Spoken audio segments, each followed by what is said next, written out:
Esto se parece muchísimo a lo que es SonarQube. Y esta herramienta lo que hace es el análisis del código que estás desarrollando, ¿no? Especialmente si es una programación orientada a objetos, la herramienta es buenísima, ¿ya? Es buenísima. ¿Y de qué te sirve? Pues te sirve para poder entender, ¿no? Como programador, eh, qué tan bien diseñado está tu código o qué tan mal diseñado está tu código. Y pues te permite, por ejemplo, ver las dependencias entre clases, te permite ver, oye, esta función la he creado, pero la estoy utilizando desde alguna otra clase, la estoy llamando, o al revés también, oye, esta función, ¿cuántas veces la estoy llamando? ¿No será que está habiendo muchas peticiones? Y la ventaja es que te ofrece, pues, algunas explicaciones visuales, ¿no? O sea, gráficamente te muestra y tú podrías ver allí qué es lo que está pasando, ¿no? Y la otra ventaja también es que mm, podrías hacer un análisis y encontrar algunos defectos, errores que puedas tener a la hora de programar, ¿ya? Pero hay que entender en programación orientada a objetos qué aspectos uno tiene que considerar. Ya, pues vamos a explicar esa parte. Ahora, ya está. Entonces, ¿qué significa ahora la calidad en la programación? Eso es importante, ¿no? Y habrá métricas para medir la calidad de la programación, hablando de software. Eso vamos a ver ahora. ¿Cómo podemos tener una implementación de calidad? ¿Ya? Primero, hay que partir por los estándares de programación. O sea, cuando tú empiezas a trabajar en una empresa, supongamos, es una empresa que se dedica a desarrollo de software y pasaste todos los filtros y empiezas a trabajar. ¿Te imaginas cómo será el primer día? Pues lo más probable es que el primer día te deberían de dar una inducción o también explicarte cuáles son los estándares de programación que se utilizan en esa empresa. Porque tú no vas a poder llevar tus estándares, o sea, tú no vas a poder decir, bueno, yo programo, a ver, mis variables las hago en chino, y las clases las escribo en ruso, y bueno, los comentarios en castellano, y el nombre de las funciones de las APIs las voy a hacer en inglés. No, así no funciona. Hay estándares de programación a los cuales seguramente te tienes que adaptar, ¿no? Por eso es que en las empresas, cuando nosotros, por ejemplo, reclutamos personas para algún proyecto, lo primero que le decimos es, mira, léete estos estándares que utilizamos aquí. Y en base a esos estándares, pues vas a hacer un primer hola mundo, ¿ya? Y con ese primer hola mundo, tú nos vas a demostrar de que ya puedes utilizar nuestra arquitectura de software, ¿no? Entonces, así funciona. Y luego de que conoces esos estándares, eh, pues tienes que utilizar métricas de calidad para la programación orientada a objetos. Pero profesor, no todos los lenguajes de programación son orientados a objetos, así es que ¿de qué me sirve? Sería la pregunta, ¿no? Por supuesto, pero normalmente si hay un proyecto que eh, trabaja con C Sharp, con Java, Python, pues son lenguajes que soportan programación orientada a objetos. Entonces vas a tener que utilizar digamos, algunas métricas, ¿de acuerdo? Vas a tener que utilizar algunas métricas. Entonces, en este punto, hay algunas métricas bastante conocidas que se tienen que evaluar, ¿no? Vamos a ver eso.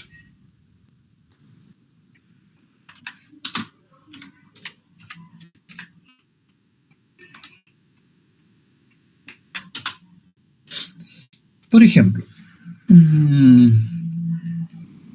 hace mucho tiempo, por supuesto, cuando yo fui a trabajar a una empresa y me dijeron, ¿sabes qué? El proyecto que vamos a desarrollar está en .NET, así que léete esta guía y luego de que hayas leído, hay algunos ejemplos que tienes que desarrollar y cuando hayas terminado nos avisas. Listo. Entonces empecé a leer eh, cuáles eran esos estándares, ¿no? Para .NET y que esta empresa las había adoptado. ¿Ya? Y el lenguaje de programación era C Sharp. Creo que eran alrededor de unas 30 o 40 páginas y ahí definían, ¿no? Definían, por ejemplo, los nombres de las variables. Siempre se tiene que escribir en minúscula en inglés. Comentarios en inglés. Y los nombres de las tablas, recuerdo, todas en minúsculas.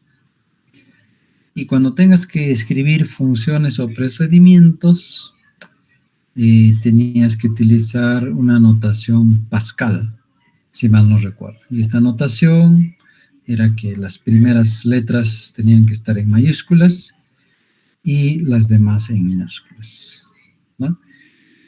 Y no podías utilizar guiones o subguiones ni en variables, ni en funciones, etcétera, etcétera, etcétera. En estos estándares, algunas reglas eran, por ejemplo, una clase no puede tener más de 3 niveles de herencia, por ejemplo. Había otra que decía un método en una clase, aparte de los getters y setters, por supuesto, no podía tener más de 40 líneas de código, si mal no recuerdo. Y una clase tampoco podía tener más de, creo que eran 15 atributos, aparte de los getters y setters, ¿no? Entonces, como verán, uno para empezar a trabajar en una empresa tiene que saber con qué estándares de programación trabaja. Eso va a hacer que el software que uno empieza a codificar sea de calidad. Porque, como dije al inicio, pues cada uno va a poner sus propias reglas y normas y hacer mantenimiento a ese software va a ser bien complicado. Entonces, por allí seguramente ya se han dado cuenta de que el inglés es necesario porque si trabajas en una empresa multinacional, pues lo más probable es que indiquen muchos aspectos de los que ya dije, ¿no? Variables en inglés, comentarios en inglés, nombres de clases en inglés, etcétera, ¿no? Y es más, las reuniones, los que trabajan con Scrum o con metodologías ágiles en general, saben que en un proyecto real, pues hay reuniones diarias que son de 5 o 10 minutos para decidir o ver qué estás haciendo, qué vas a hacer hoy y si tienes algún problema. Y esas reuniones, pues, también son en inglés. Entonces, y así, ¿no? En casos ya reales de empresas transnacionales, así funciona. Otro ejemplo, de repente estás creando una aplicación móvil y necesitas subirla a Play Store, ¿sí? Entonces, si vas a subir a Play Store tu aplicación, tú necesitas ver cuáles son esos estándares, ¿no? Que te pide Play Store para que puedas subir, porque de lo contrario te van a rechazar, vas a pasar un periodo de prueba del código, te van a dar observaciones y si no las levantas, pues no la van a publicar. ¿Ya? Entonces, existe, como decía, varios estándares, ¿no? Dependiendo para qué empresa vas a desarrollar, bajo qué normas, etcétera. Si vas a hacer una aplicación para Mac, de la misma forma, tiene estándares y de lo contrario, no te permiten publicar en su tienda, ¿no? Entonces, por esa razón, es importante conocer los estándares de programación que adoptan en una determinada empresa para que puedan, sobre todo, garantizar la calidad del software. Ahora lo que vamos a ver es algunas métricas de calidad para cuando uno trabaja con programación orientada a objetos. Aquí hay una pequeña lista, luego vamos a ir explicando, ¿no? Dice, peso de métodos de una clase. Es decir, una clase, ¿cuántos métodos debe de tener? ¿Será bueno que una clase tenga, por ejemplo, 500 métodos? Bueno, si yo veo una clase con 500 métodos, ya de saque digo, esto está mal diseñado. Es difícil que una clase que esté bien diseñada pues tenga tantos métodos. Entonces seguro que han unido clases, no han respetado herencia, probablemente hay clases que están acopladas en una sola, por tanto pues hay un error, ¿no? Hay un error, probablemente. Un segundito.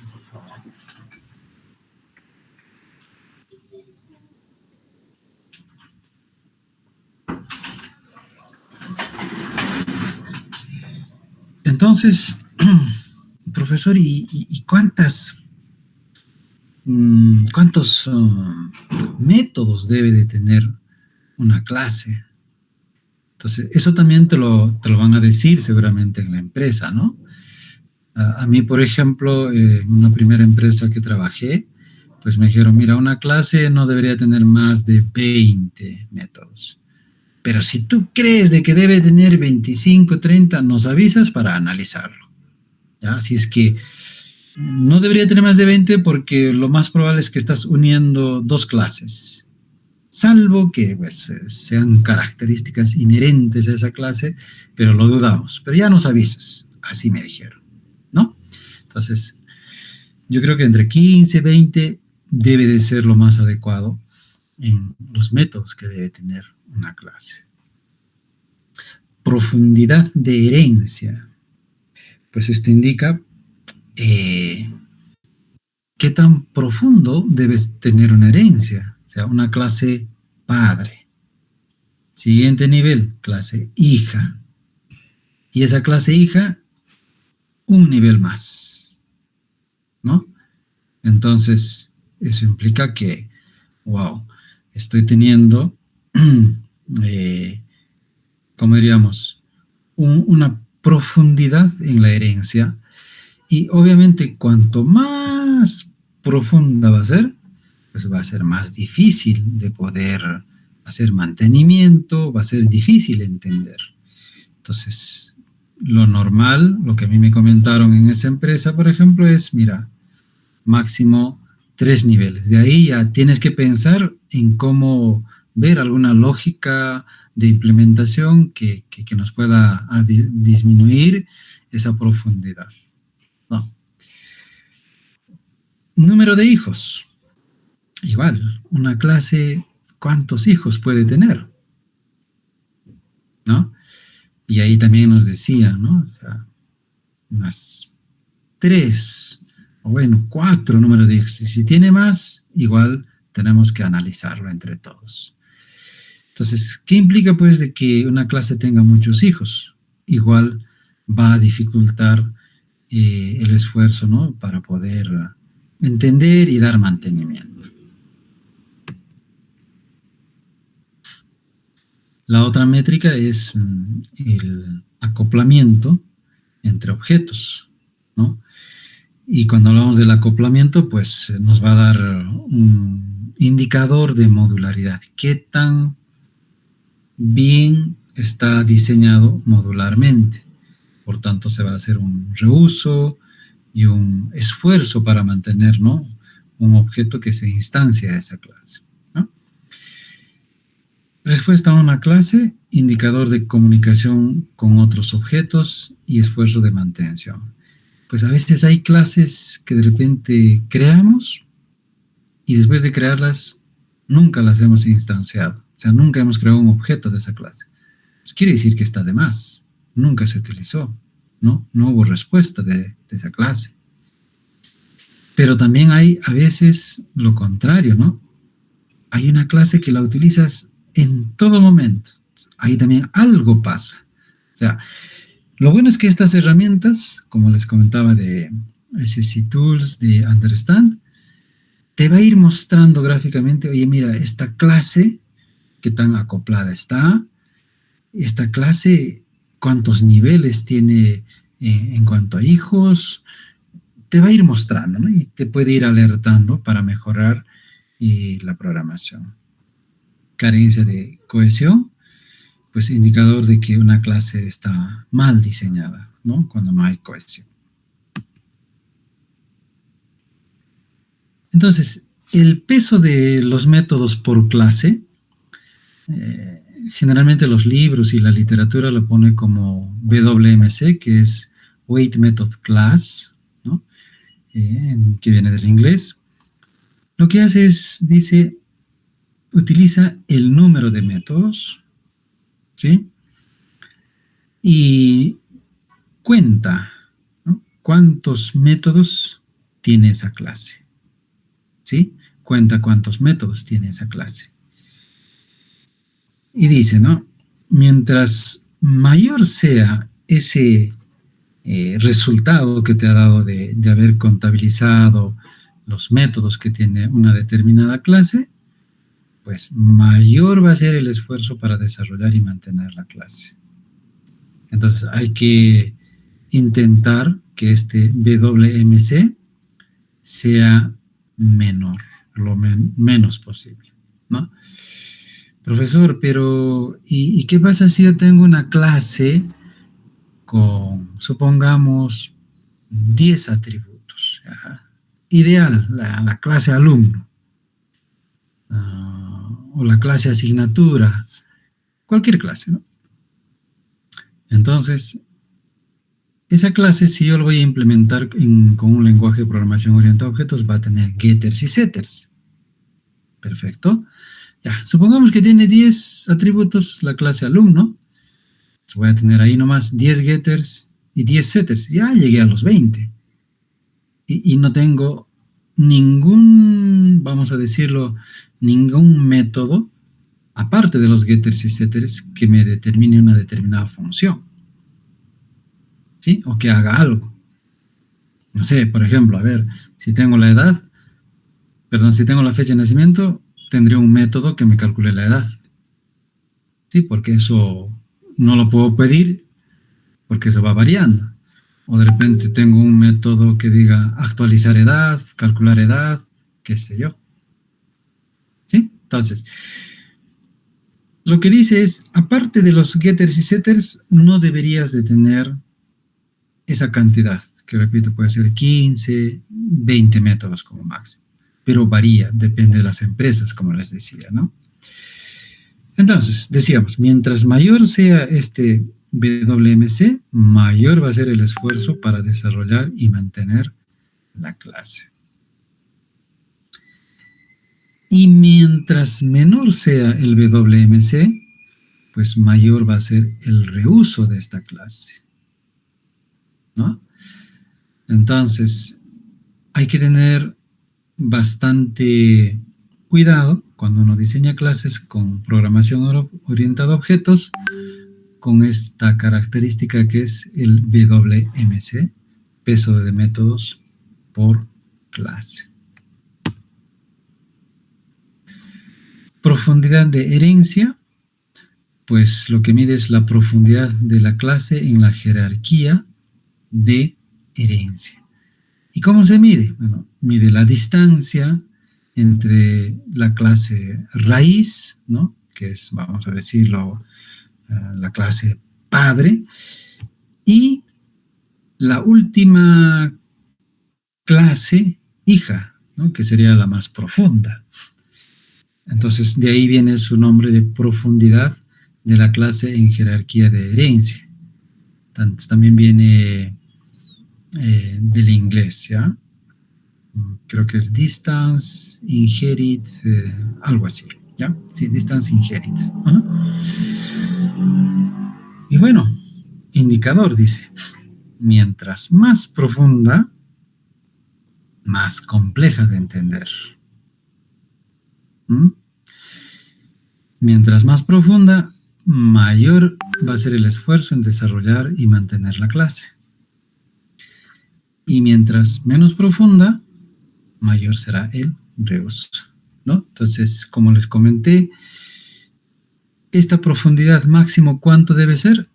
Se los tienen que indicar, se los deben de dar. Y si no te lo dan, pues tú puedes asumir un criterio de que sea 3 como máximo. Porque, como dice aquí, mientras más herencia, pues vas a tener más dificultades para poder desarrollar y para poder dar mantenimiento.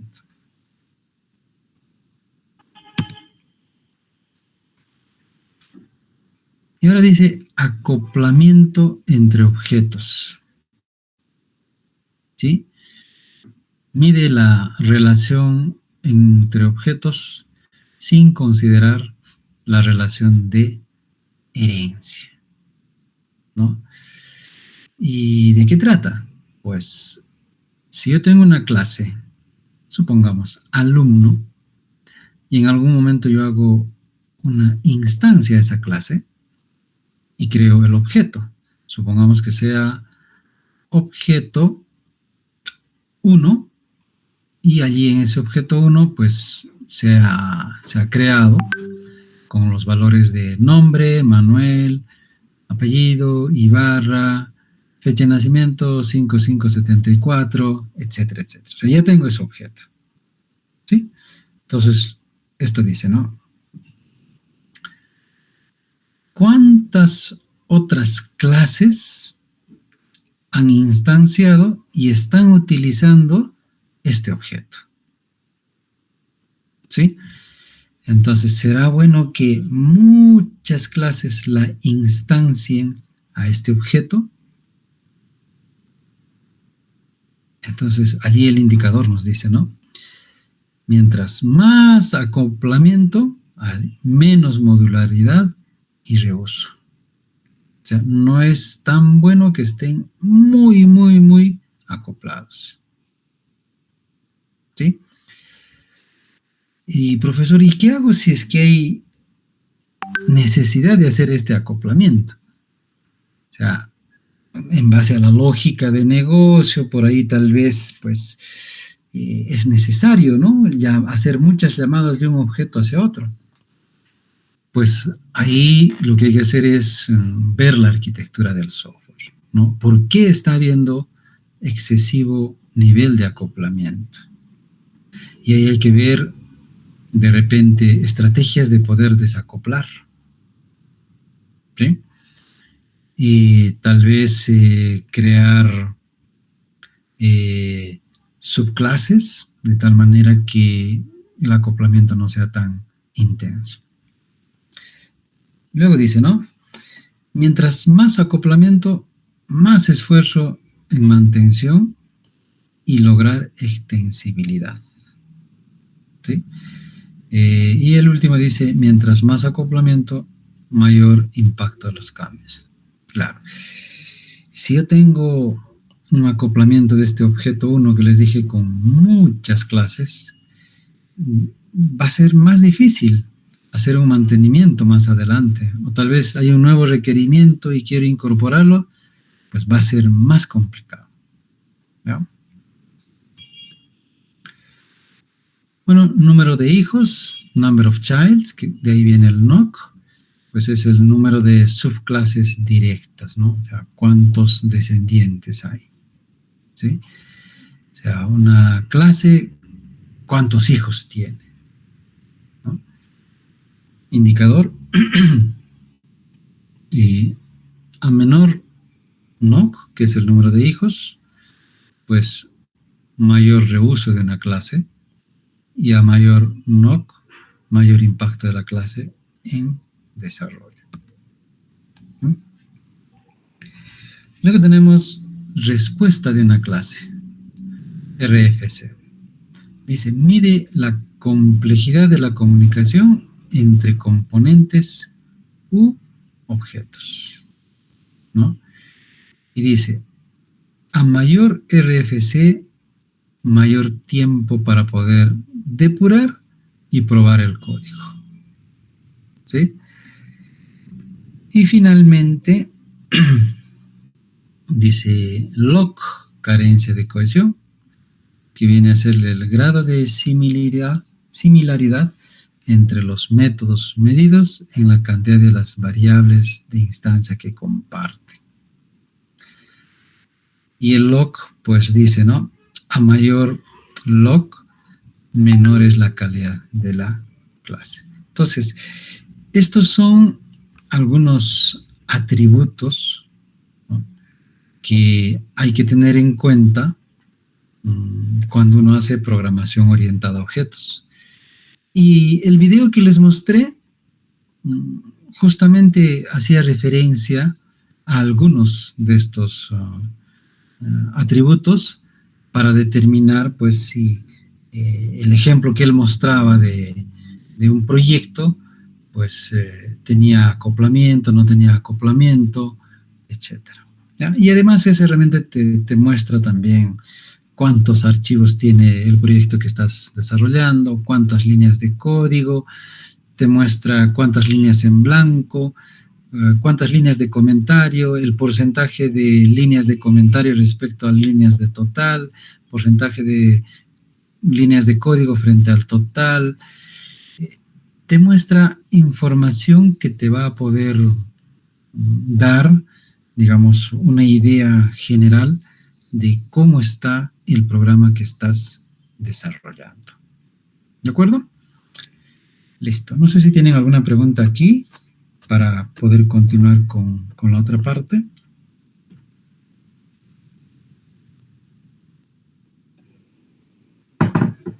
Ok, listo. Entonces, ahora vamos a volver a las diapositivas.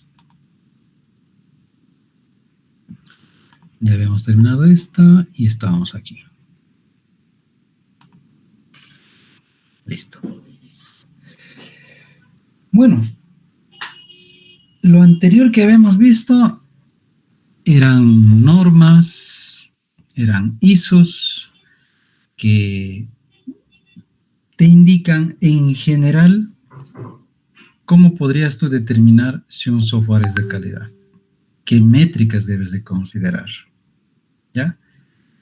Pero en general, para todo el software.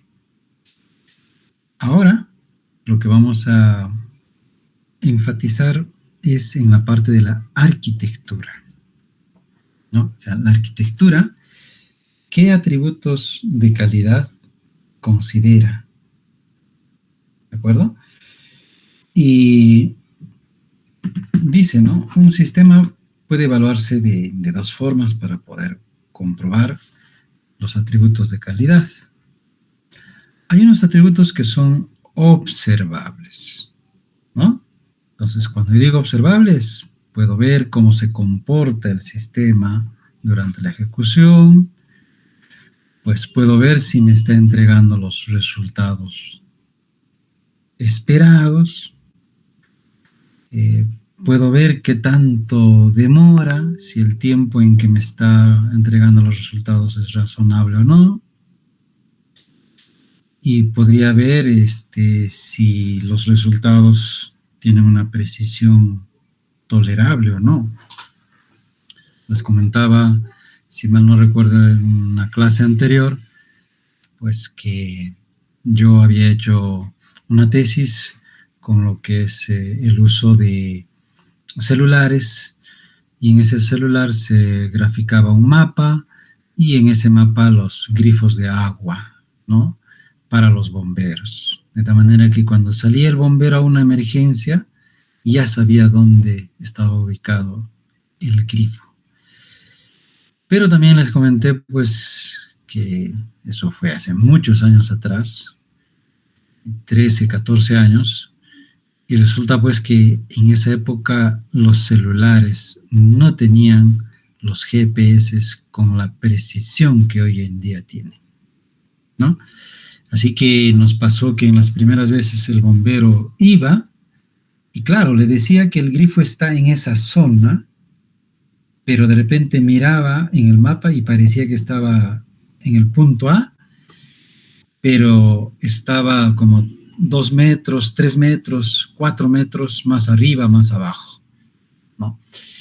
Y si ese grifo de agua estaba en una esquina, a veces daba la impresión que estaba dentro de la casa, ¿no? O sea, 2 metros más adentro de la esquina y que ya era una casa, o sea, ese tipo de cosas.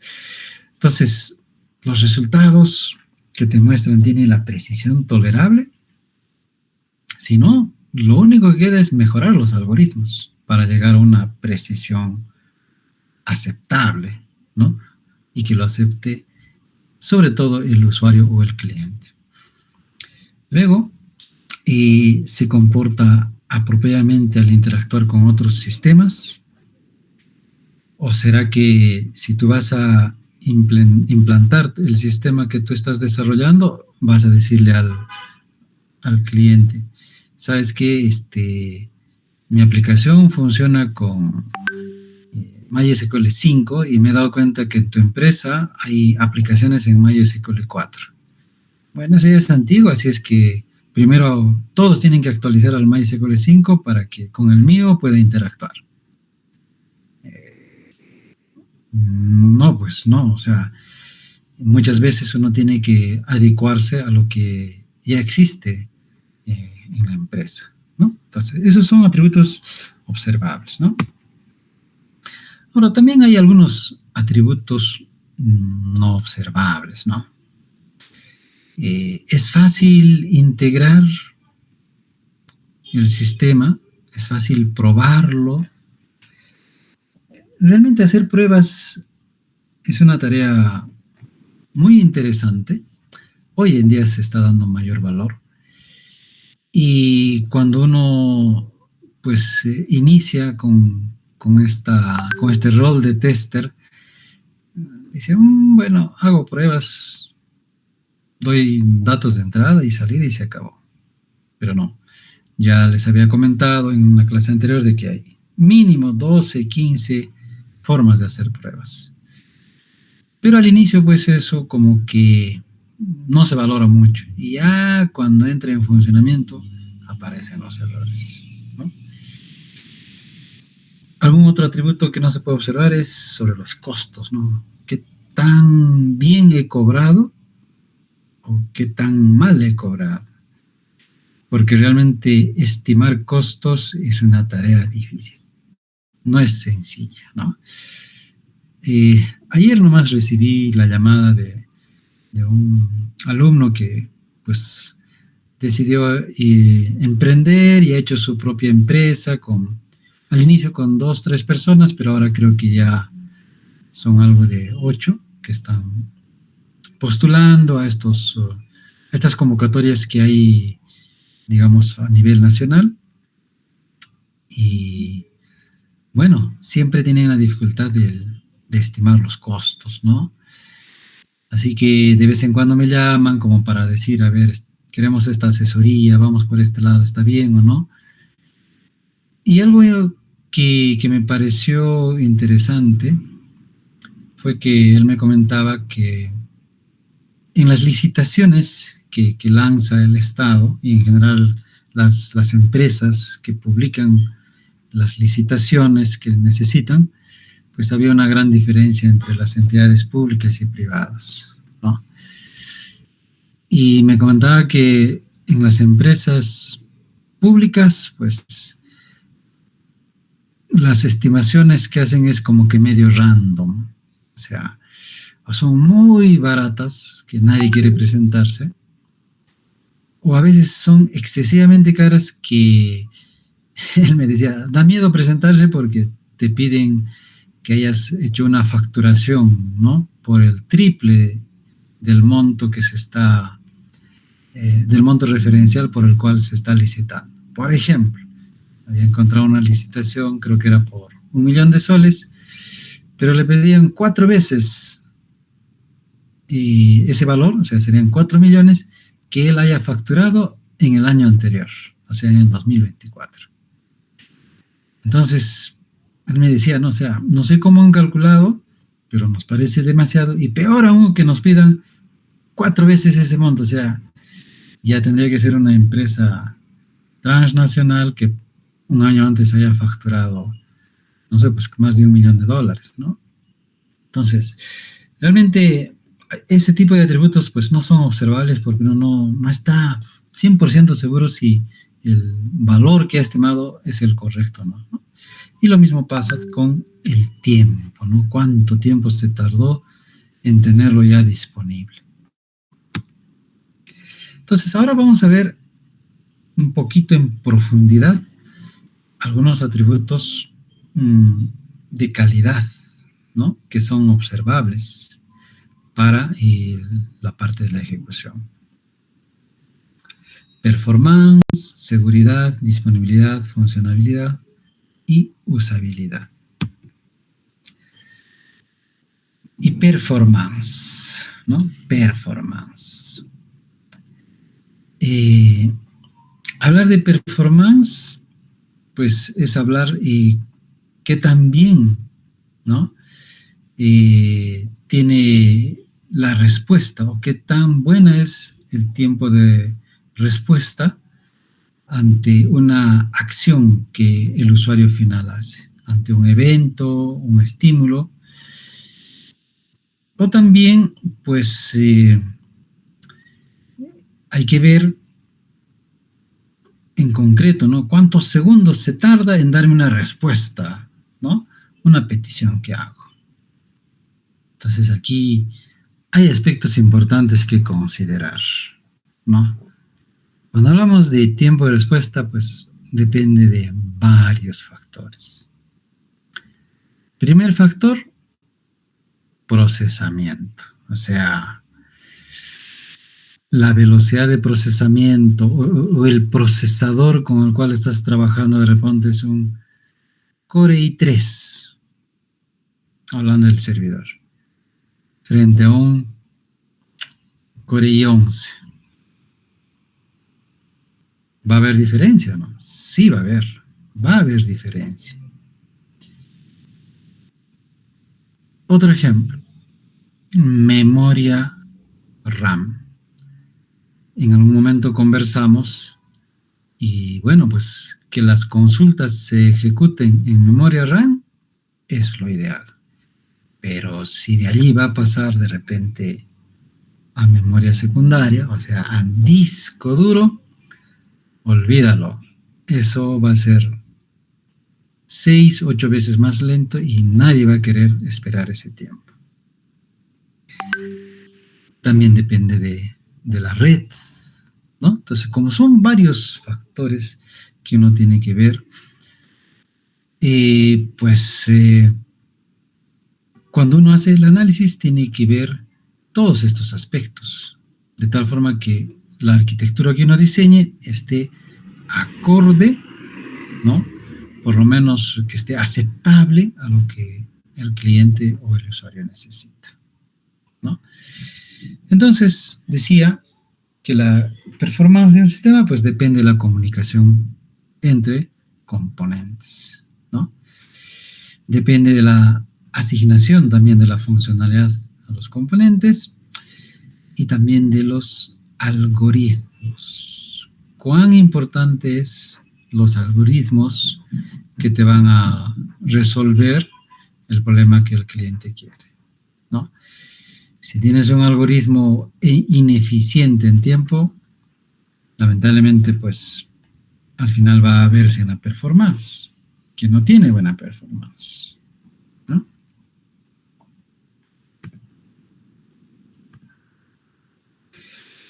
Ahora, de estas 4, las 2 primeras, pues, dependen de la arquitectura, ¿sí? Es decir, la comunicación entre componentes depende de la arquitectura, la asignación de funcionalidad a los componentes depende de la arquitectura. Pero los algoritmos, pues, van a ser independientes de la arquitectura. Pero, profesor, si yo hago un buen algoritmo que es eficiente, podría funcionar de mejor manera, tal vez en una arquitectura cliente-servidor que microservicios. Como hay comunicación entre componentes y a nivel de software se procesa a millones de instrucciones por segundo, o sea, es una velocidad tan grande, pues no se nota. El algoritmo que tú hayas implementado al final va a funcionar casi en el mismo tiempo en cualquier sistema operativo, en cualquier arquitectura. Entonces, por eso se estima que no depende de la arquitectura, es algo independiente, ¿ya?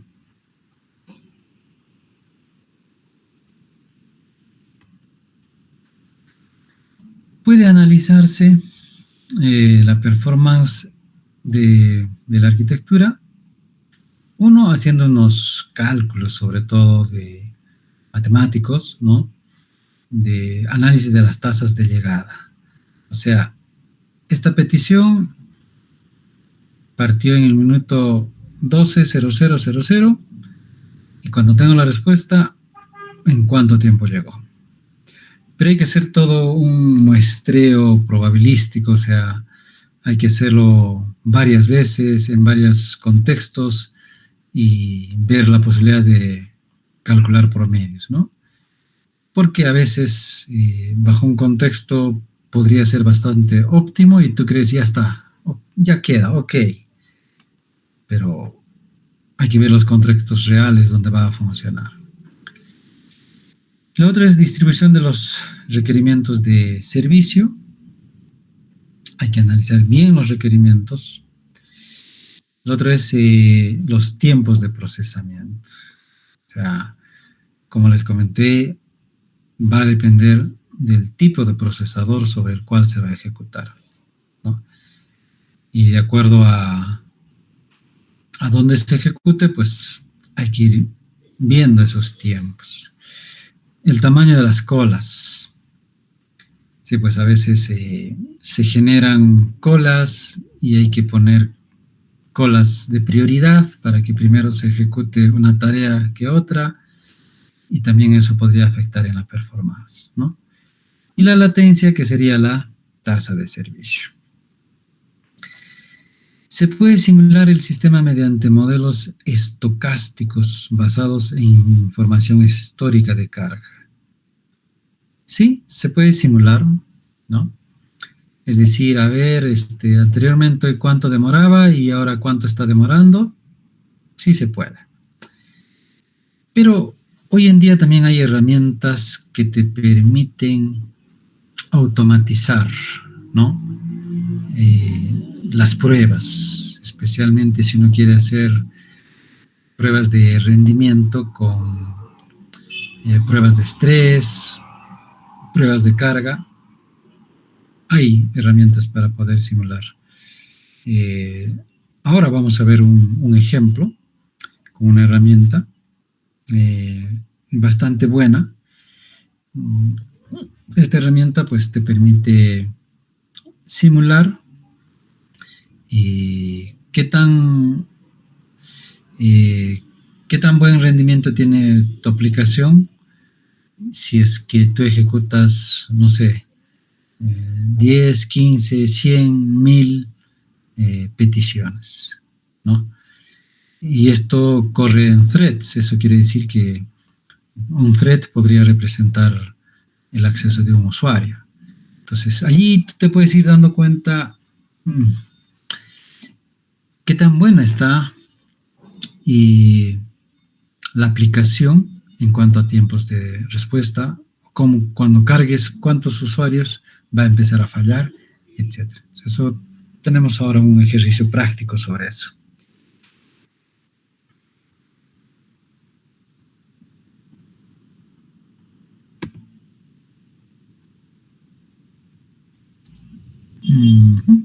Antes de pasar a seguridad, creo que vamos a hacer este ejercicio práctico.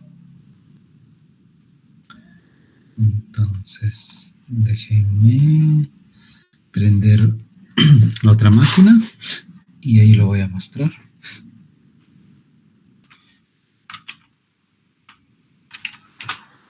De la web. Y una vez descargado, simplemente se descomprime y listo. Y ahí hay que ir a una carpeta que es el bin. Y allí hay un archivo que es un tipo jar, que es el ejecutable, ¿no? En el caso de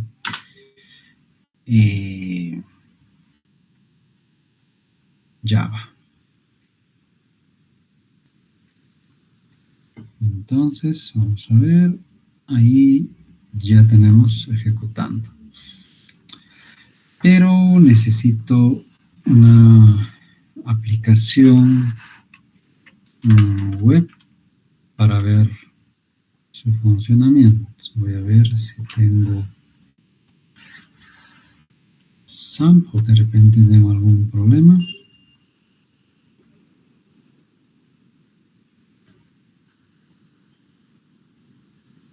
Ok, aparentemente está bien. Ahora tendré que ir.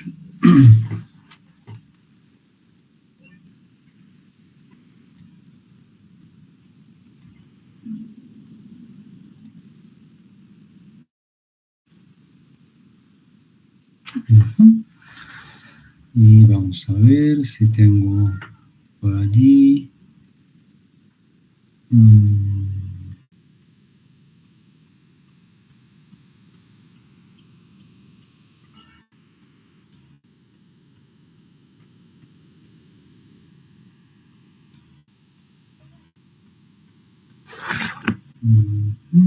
Creo que este era. A ver, voy a probar.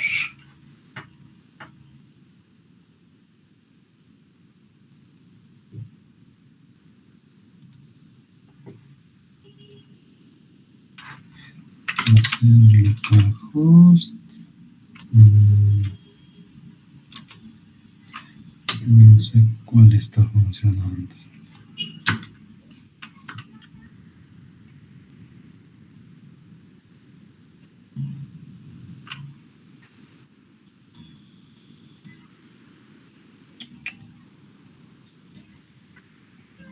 Dice.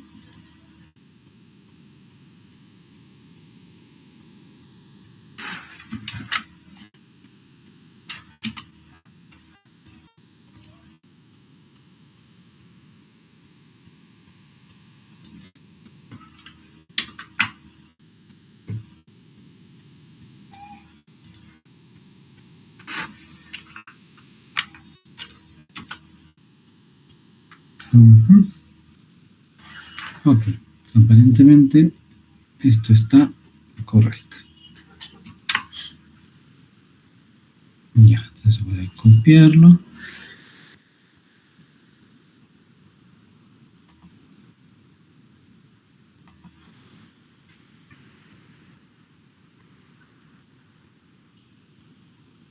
Y ya. Ahora sí, iríamos aquí a Apache JMeter. Vamos a crear un plan de prueba.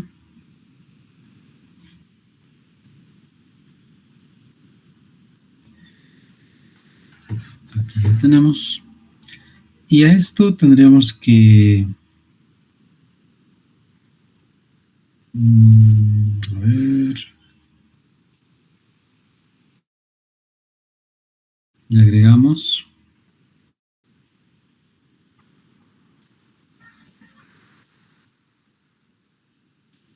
threads y thread group.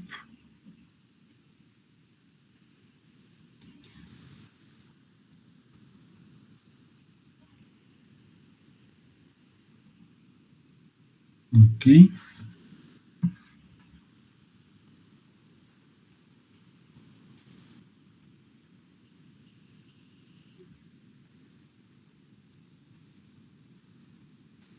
Luego a este grupo de hilos le podemos asignar peticiones HTTP.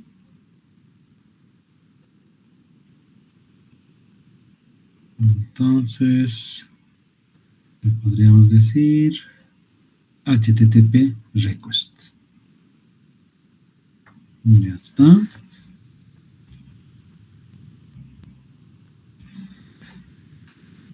Entonces le decimos el protocolo. El protocolo es HTTP. El servidor localhost. Vamos a hacer una petición get. Y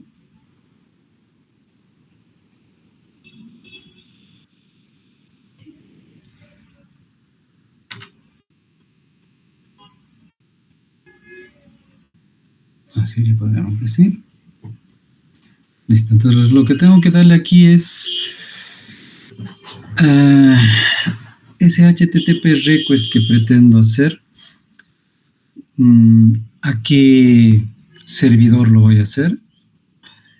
Y bajo qué protocolo.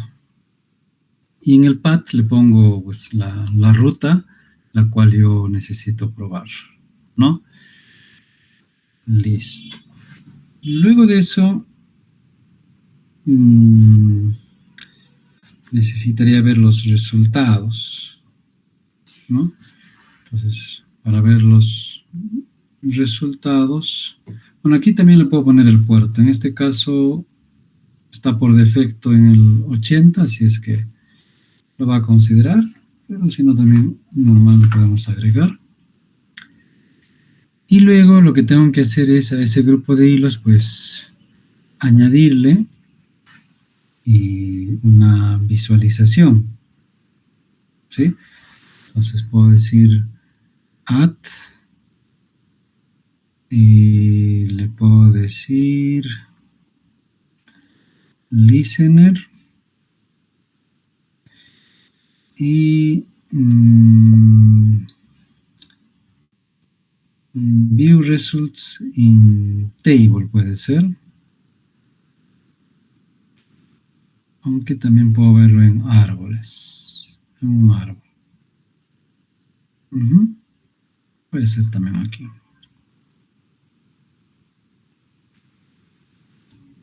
Ok.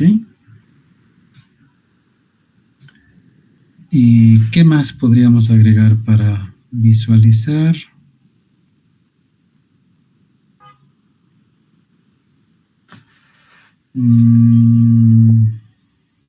A ver. Podríamos decir add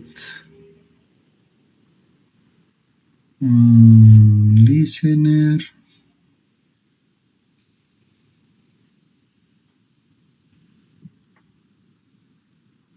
view results in table puede ser.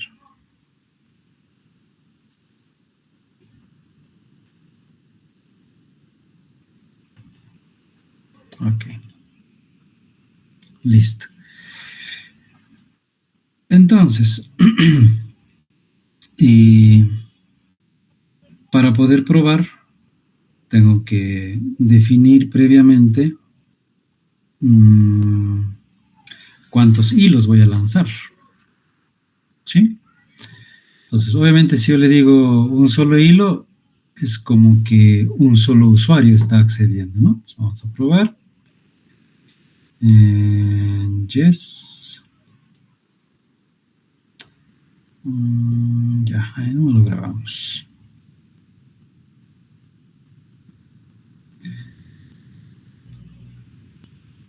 Y ahí está las peticiones que ha hecho, ¿no? Voy a eliminarlo. Clear all para hacerlo nuevamente, ¿ya? Entonces, vengo aquí y listo. Entonces, ¿qué es lo que me está diciendo, no? Aquí he hecho una petición 1, la hora en que se inició, el nombre del grupo, de hilos, he hecho un HTTP request, ¿no? Y el tiempo en milisegundos fue 26, el estatus, los bytes, la latencia, etcétera, ¿no? Entonces,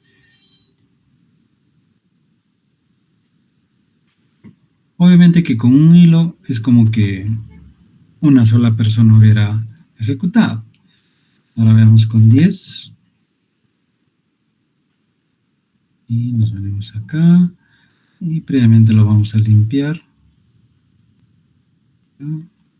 Y listo. Y empezó a lanzar también 10 peticiones del tipo HTTP request. Por supuesto que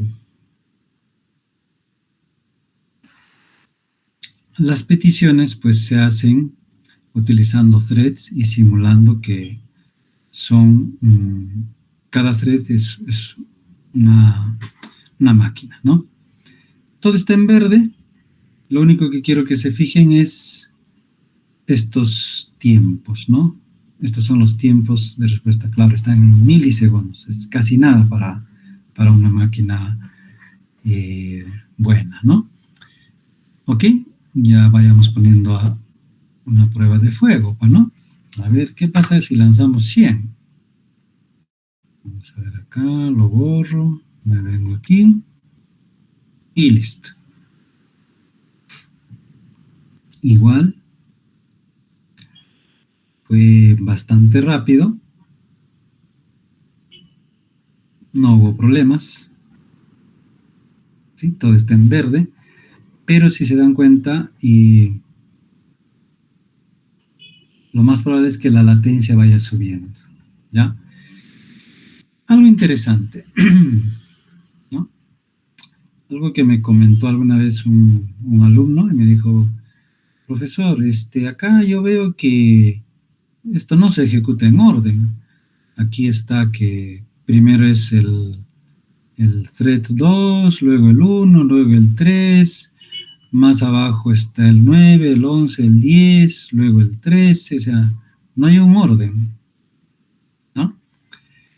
Y la explicación es simple, pues cuando tú llevas o programas con hilos, pues no hay forma de decir yo quiero que los hilos vayan en un orden en específico.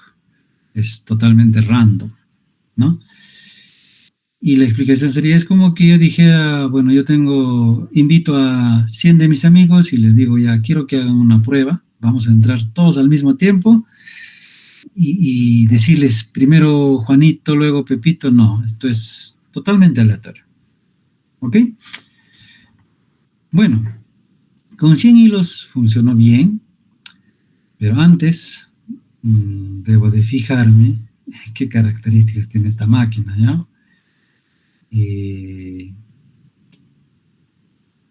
Especialmente en memoria, porque eso es importante.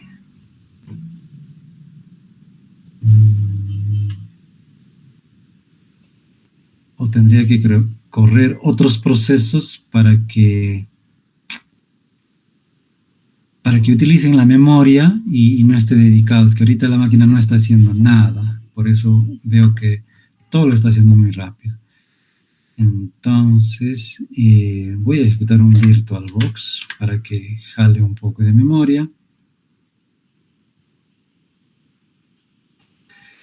Y aquí voy a correr ese Ubuntu.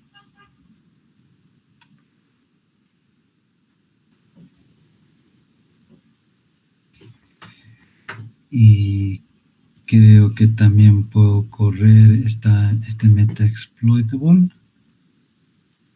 O sea, necesito correr unas 2, 3 máquinas para que consuman la memoria.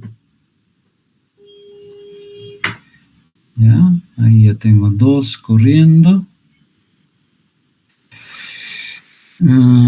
¿Qué más podría hacer? A ver. Quisiera correr algún proceso que consuma. Un ratito que inicie eso, ¿ya?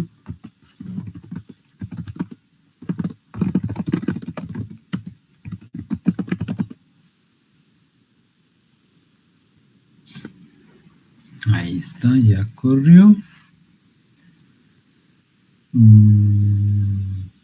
¿Qué más? Ahí yo creo que ya vamos. A ver. ¿Y qué más podría correr?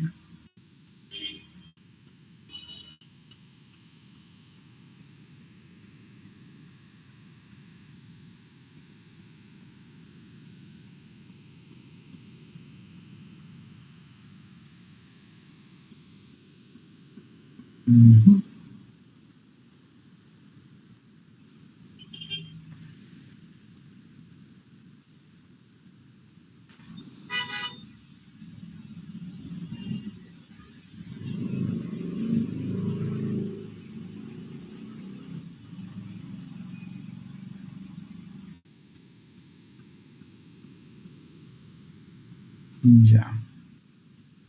Yo creo que ya. Con 2.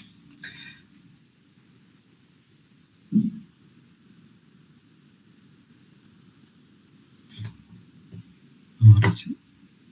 A ver, voy a animarme a correr unos 400 hilos y veremos qué pasa. Puede que mi máquina se apague, si es que tendríamos que reiniciar.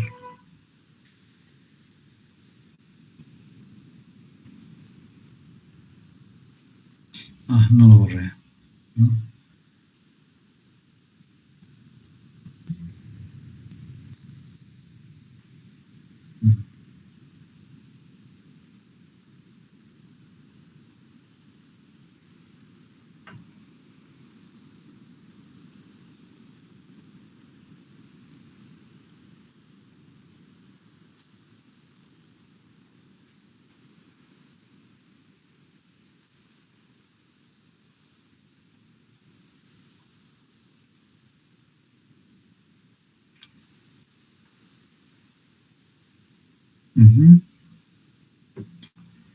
Sí, lo que pasa es que esta máquina tiene, creo que 32 o 64 de RAM.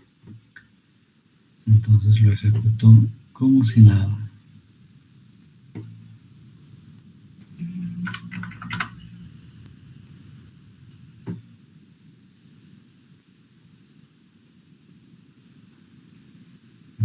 Vamos a ver qué pasa con...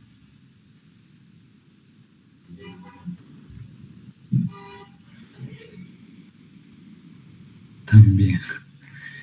Sí. Voy a hacer la última prueba, ¿ya?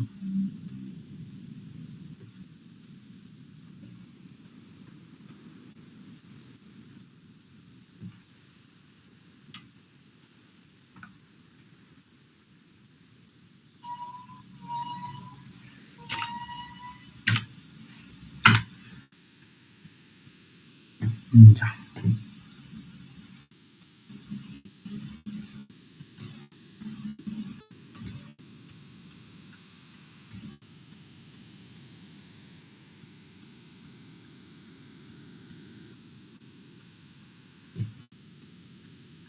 A ver. Ahí está. No sé si vieron, pero empezó a fallar algunos threads, estaban en color rojo,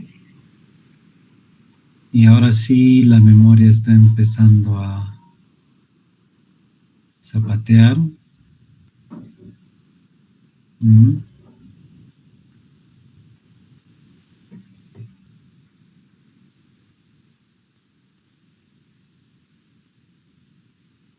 Y la máquina ahora sí está sufriendo. Ahí está. Por acá empezó, ¿no? Si ustedes se dan cuenta, más o menos en esta parte, como por los 6000 hilos aproximadamente, ya empezó a haber, el sistema ya no respondió, ¿no? Por eso es que acá te muestra una X y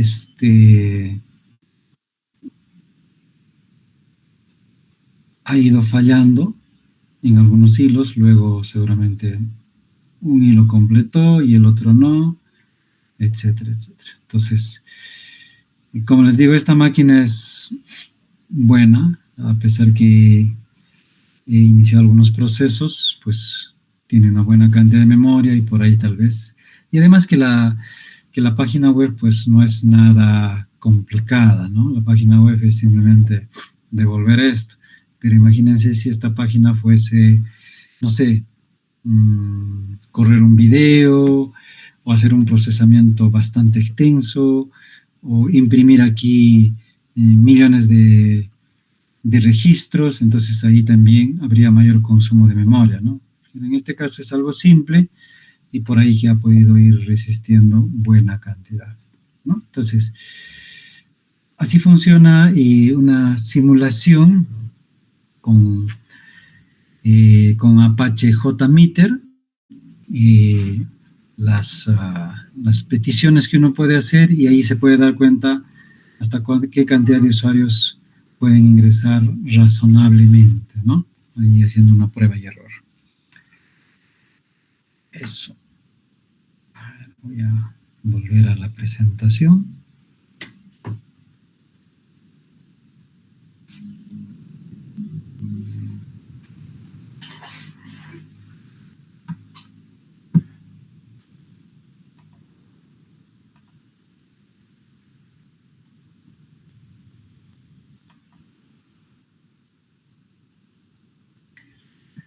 Bien, ahora vamos a ver el tema de seguridad, ¿no?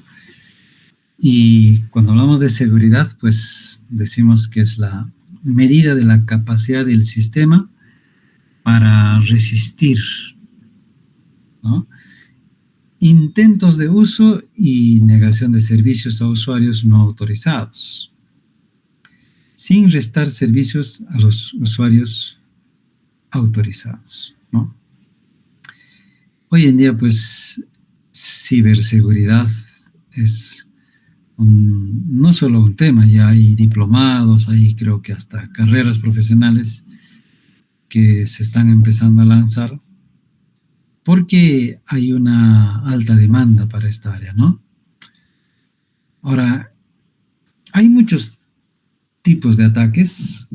Profesor, no está compartiendo pantalla. Perdón. Al cambiar, me olvidé.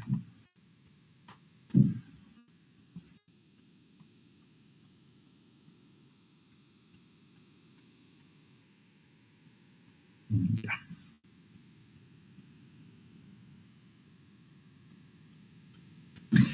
Bueno, hay muchos tipos de ataques, como les decía, ¿no? La denegación de servicios es algo típico y es porque se trata de impedir que un servidor pueda dar servicio a los usuarios, ¿no?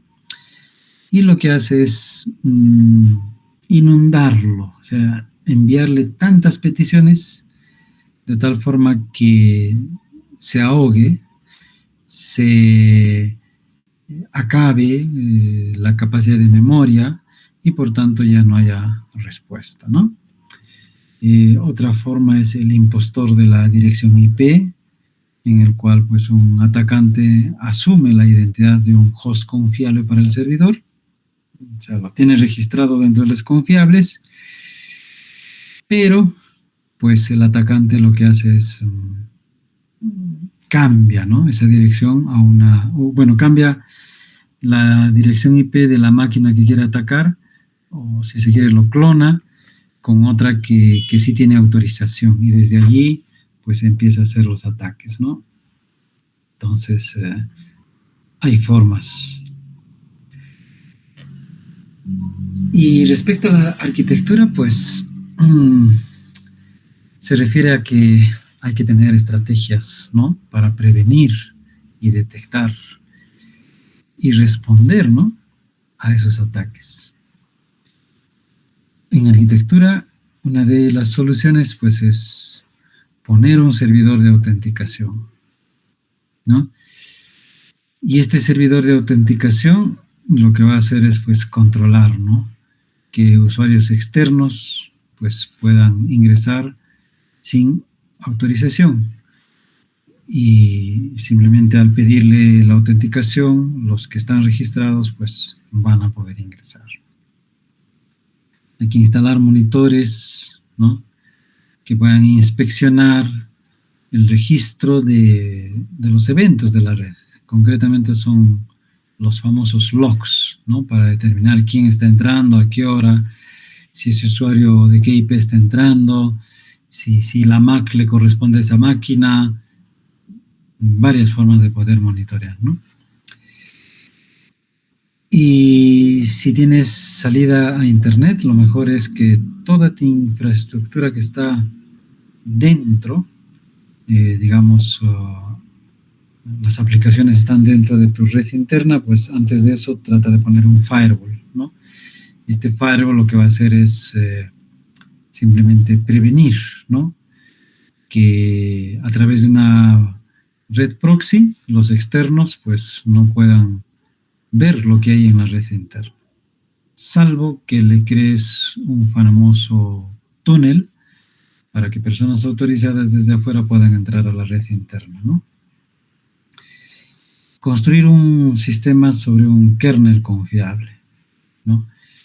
Y por eso es que algunas empresas incluso diseñan su propio kernel, ¿no? Como les comenté en las primeras clases, cuando hicimos pipelines y cuando hicimos microkernel, hay empresas que diseñan su propio microkernel por temas de seguridad, ¿no? Entonces, todas estas consideraciones hay que tenerlas al momento de diseñar una arquitectura, ¿no? Si ves importante que la aplicación que va a funcionar dentro de una red LAN, pues hay la posibilidad de que gente externa quiera acceder, tienes que poner primeramente un firewall, después del firewall un servidor de autenticaciones, tienes que instalar una máquina que haga el proceso de monitoreo, por ejemplo. Entonces, de esa forma puedes prevenir. Por supuesto que, siendo sinceros, hablar de seguridad total es imposible en informática, ¿no? Solamente se puede disminuir los riesgos de que te puedan atacar, pero prevenirlos al 100% es imposible, ¿no? Imposible realmente. Bueno, todas estas estrategias implican identificar componentes especializados y, por supuesto, coordinar su funcionamiento con los demás componentes, ¿no? O sea, no solamente es, ya en mi arquitectura, ya pongo el firewall, pongo el servidor de autenticaciones y no. De ahí, ¿cómo se va a enlazar con los otros componentes? Ya una vez que ya se autenticó, ¿a dónde se dirige? ¿Al servidor de aplicaciones? ¿O va a pasar de frente a la aplicación, si es que tienes una aplicación única? ¿O dirigiendo al servidor de aplicaciones, de ahí va a redireccionar de acuerdo al usuario y contraseña y al rol, a la aplicación 1, 2, 3? ¿No? Tiene que estar especificado. Ok. Y seguridad, también vamos a ver las diapositivas. Denme, por favor, cargar.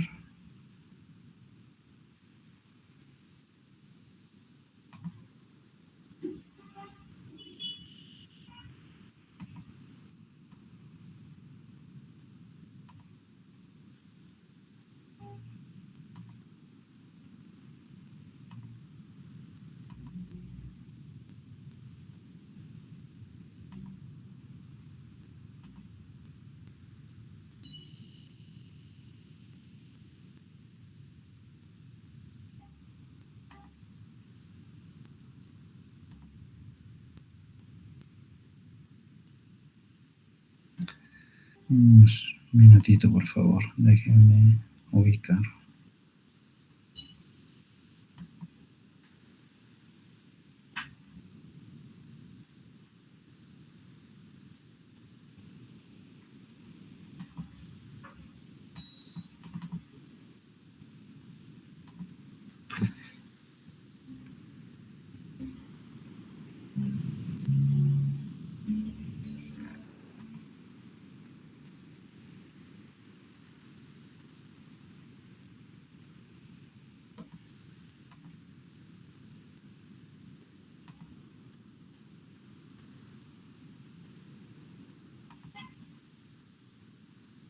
Acá está, listo.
Ok, para entender un poquito mejor, vamos a hablar de algunos conceptos básicos de lo que es ciberseguridad y también algunos principios que debemos de conocer en materia de seguridad. Bueno, ¿qué es ciberseguridad? Hay varias definiciones de Cisco, de Cybertech, de Aldeco, o sea, varios autores que definen.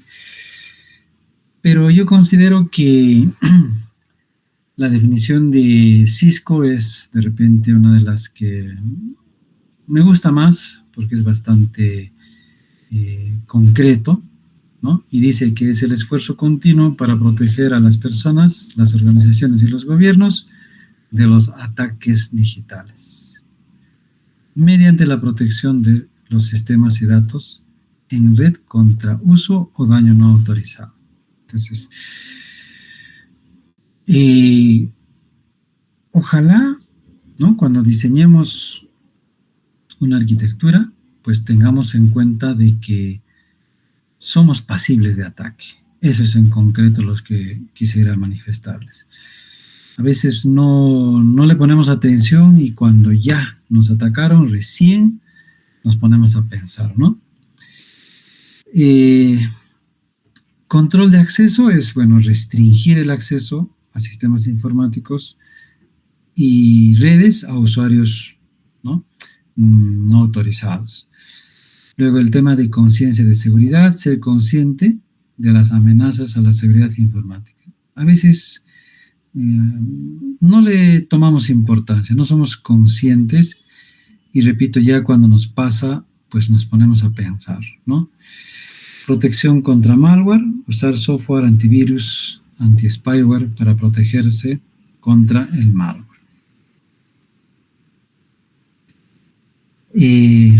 Hacer copias de seguridad y recuperación. Ojalá las aplicaciones que desarrollemos pues tengan un sistema de copia de seguridad y de recuperación, pero que sea eficiente, o sea, con un par de clics y listo, debe de funcionar, ¿no? O sea, no tiene que haber una persona especializada en copias de seguridad, sino el usuario final debería de poder hacerlo, ¿no? Y actualizaciones de software también hay que tener en cuenta, las actualizaciones de software para evitar vulnerabilidades, ¿no? Ustedes saben que cada día se crean cientos de virus y el software, especialmente los sistemas operativos, se actualizan justamente por eso, ¿no? Como para conocer a los nuevos virus y enfrentarlos y no dejarlos pasar, ¿no? Y uso de contraseñas seguras, ¿no? Es muy importante eso. Estuve el año pasado en la Universidad de Valencia y allí, por ejemplo, me entregaron un usuario y contraseña para poder acceder a todos los sistemas, ¿ya? Biblioteca, al sistema de reserva de salas, al sistema de hacer trámites, todo. Pero algo que me llamó la atención es que cambian las contraseñas cada 15 días, ¿no? O sea, te guste o no, te envían una nueva contraseña y te dice, haga clic aquí y si desea ponga una nueva contraseña que no sea la misma de la anterior. Yo la verdad al inicio lo noté como que medio tedioso, o sea, decía, pero ¿para qué? ¿Qué importancia tiene? Pero cuando averigué un poco más, pues tenían esa política porque cuando no hacían esos cambios, pues la probabilidad de ataque que tenían era mayor. Y claro, son miles de alumnos, son creo que miles de profesores también en esa universidad, entonces tratan de cuidarse de muchas formas, ¿no? Y una de ellas era cambio de contraseña obligatorio. Bueno, navegación segura, pues los usuarios finales especialmente no deberían hacer clics en enlaces que no sean los conocidos o correctos, ¿no? Y red segura, ¿no? Usar una red Wi-Fi segura y VPN para protegerse, ¿no? Ok, ¿a dónde quiero llegar? A lo que quiero llegar es a esta parte, ¿no? A esta parte. Tenemos que tener cuidado de que la seguridad esté desde varios ángulos, ¿no? Seguridad en la información, o sea, los datos que nosotros vamos a almacenar que estén seguros. ¿Y cómo van a estar seguros? Algunas estrategias son, ¿no? Por supuesto, copias de seguridad. Ahora último, está viendo el tema de encriptar los datos mientras no usan los usuarios. Por poner un ejemplo, ¿no? Si la institución en donde yo estoy, para la cual estoy proponiendo el software, sé que trabaja solamente de 8 de la mañana a 8 de la noche y de ahí nadie toca el sistema, entonces puedes encriptar los datos toda la noche y así nadie puede entrar, ¿ya? Y minutos antes de que empiece la sesión de la mañana del día siguiente, lo desencriptas y lo pones disponible. Profesor, eso parece medio tonto, ¿no? O sea, ¿por qué? Porque mientras tú estás durmiendo, probablemente algún hacker puede estar intentando, puede estar enviándote información para ver si abres algún puerto o no. O sea, cabe la posibilidad. Así que mejor lo dejas encriptado todo y nadie podrá acceder durante el tiempo que no está activo el sistema, ¿no? Seguridad en la red, por supuesto que hay que tener seguridad, especialmente en aquellos dispositivos que son servidores, ¿no? Y ojalá el control del acceso de las máquinas esté controlado, por ejemplo, por dirección IP más dirección MAC y de repente el nombre del usuario, para que ningún intruso pueda ingresar. Seguridad en las aplicaciones, pues si la entidad tiene muchas aplicaciones corriendo, también tiene que aplicarle una capa de seguridad para que no puedan ingresar los intrusos. Seguridad en endpoints. Cuando hablamos de endpoints, claro, rápidamente nos viene a la memoria de una API, ¿no? ¿Y cómo le puedo poner seguridad a una API? Es la pregunta, ¿no? Y bueno, aquí lo que, repito, algunos hacen es, en los momentos que no se usa, pues encriptan toda una carpeta y listo, no pueden acceder.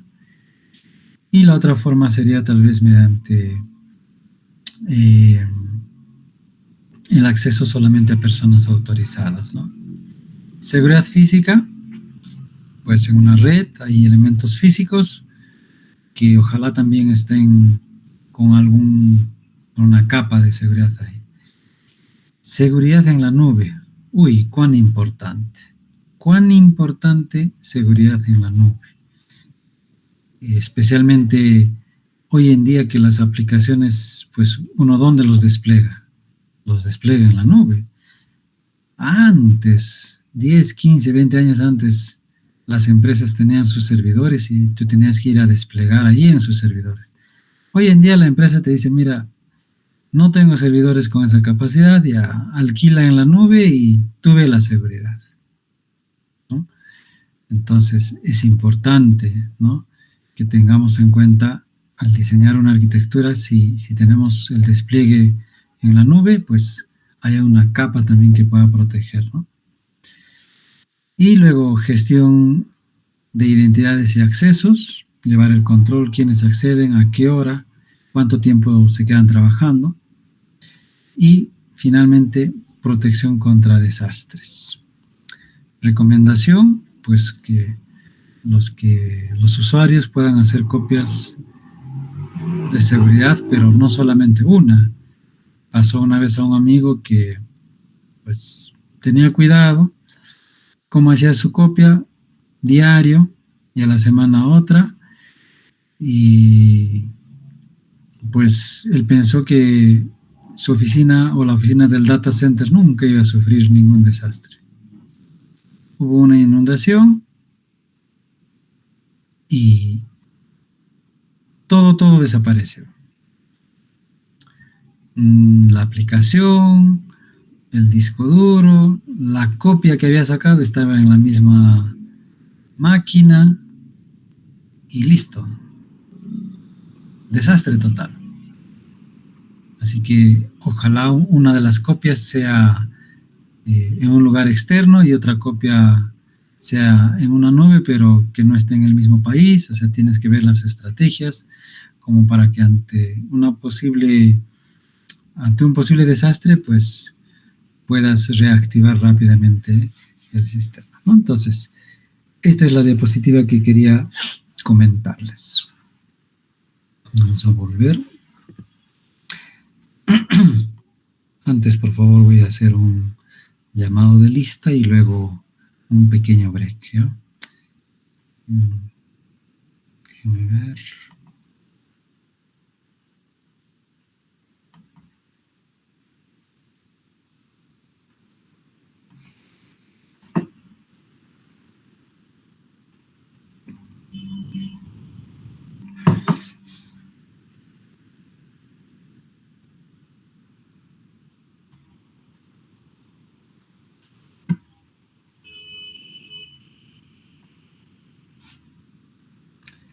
Atentos a la lista, por favor.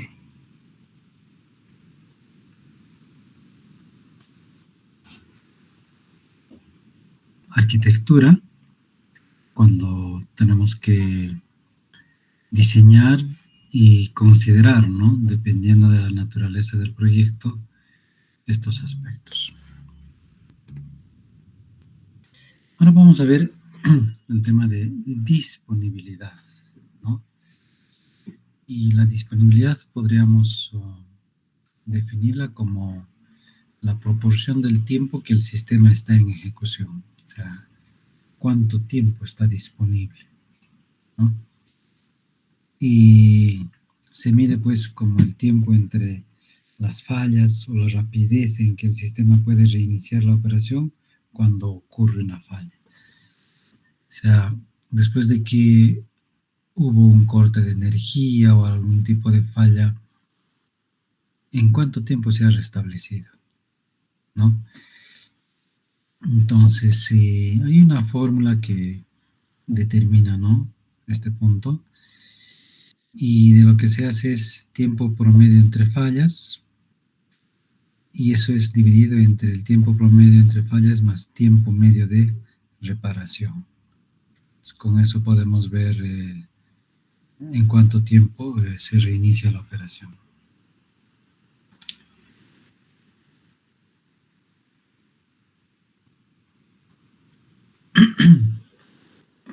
Entonces, existen técnicas de arquitectura para promover la disponibilidad. Primer punto es tolerancia a fallas, ¿no? Que un sistema sea tolerante a fallas, pues implica que hay que instalar componentes redundantes, ¿no? Y estos componentes redundantes se van a tener que hacer cargo de la ejecución en caso de fallas, ¿no? Es un mecanismo, ¿no? Crear componentes redundantes. El otro mecanismo es disponer de canales de comunicación redundantes, ¿no? Otro punto es la robustez. Y la robustez se refiere a separación de intereses, ¿no? Que da lugar a sistemas más fácilmente integrables y probables. Y finalmente tenemos la fácilmente reparable, que quiere decir que el diseño de componentes pues debe ser modificable rápidamente y que haya un bajo acoplamiento.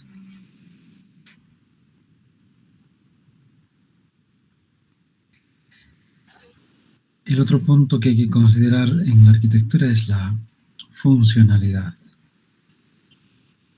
Y la funcionalidad se define como la habilidad de un sistema para hacer la tarea para la cual fue creado.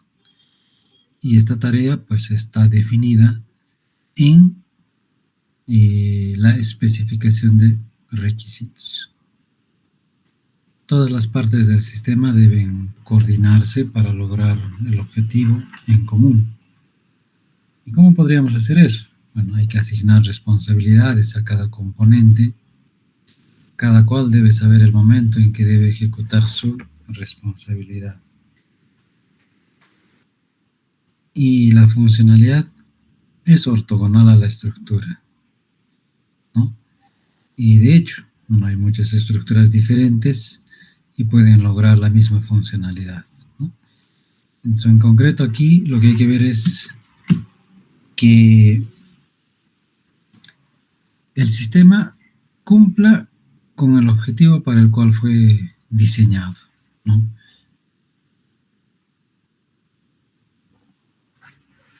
Y este punto es bastante crítico y bastante importante, que a veces no le damos el valor, ¿no? Y es la usabilidad. Y la usabilidad se mide pues desde varios aspectos, desde varios puntos. El primer aspecto es la aprendibilidad. O sea, cuán rápido y cuán fácil es para un usuario nuevo el aprender a usar la interfaz del sistema. ¿Y cómo puedo medir esto? Bueno, algunos utilizan un, un cronómetro como para observar. Entonces, ese método es el de la observación, ¿no? Ponen el cronómetro y dicen, a ver, haz esta tarea. Y ven en cuántos segundos, dependiendo de la tarea, por supuesto, la ha ejecutado. Y así podrían decir, dependiendo de los tiempos y de los límites que hay, si el software que se ha diseñado es aprendible o no. Porque por supuesto que hay software que no tiene un orden, no se sabe con precisión cuál sería la ruta exacta para poder ejecutarla. En el menú faltan opciones. Hay muchos aspectos. Entonces, la aprendibilidad es un aspecto importante de la usabilidad. La segunda es la eficiencia. Hemos conversado bastante hoy día sobre eficiencia en procesamiento, en almacenamiento, en memoria, ¿no? ¿Qué tan rápido responde el sistema ante una petición? Ojalá menos de 3 segundos. Recordabilidad. Pues significa que los usuarios pueden recordar cómo usar el sistema entre 2 sesiones de uso. O sea, hoy día me enseñaron, me capacitaron, lo aprendí, ya sé cómo funciona.